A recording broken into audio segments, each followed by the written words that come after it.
I'm Tom Segerstrom. I'm a candidate for County Commissioner.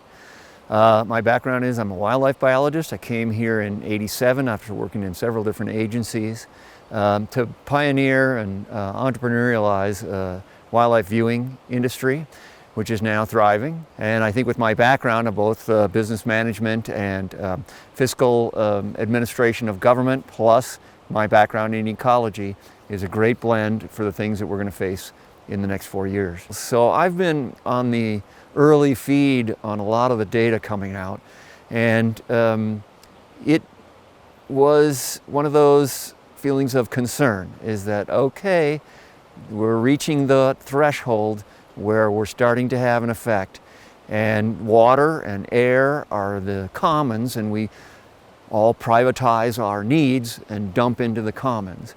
And the question was then, okay, so what do we do credibly with that information? How do we introduce it to the public? How do we get it up onto the value scale so that we're ahead of the game and start to take action and change the way that we live here in Jackson Hole? After determining what it is that we've been doing that is at the root of these problems, there is some strategic work that needs to be done. Our water interconnects with everything, it's just like your grandma told you, and the town and the county play coordinated roles that needs to be closer coordinated. There may be septic systems that are low-hanging fruit and close to a system that we can hook up relatively easily without a lot of legal and easement work and pipelines. Then there's the pipelines themselves. We need to examine whether those are working and why we see what the graduate student determined is that nutrients and DNA is showing up when we get precipitation. That means something is leaking somewhere along the way.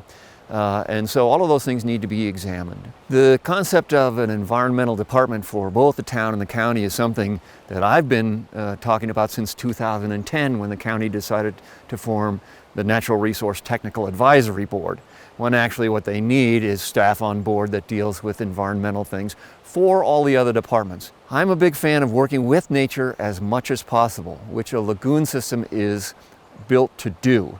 We need to look for all the avenues where we can get nature to work for us rather than a structure. So after examining all the ways that we can get nature to work for us in treating that water, mechanical treatment might be necessary to handle the volumes that are perhaps envisioned here.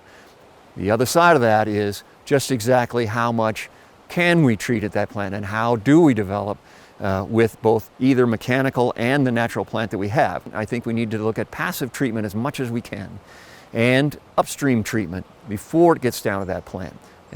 Just to what degree do we need to channel everything down to that plant?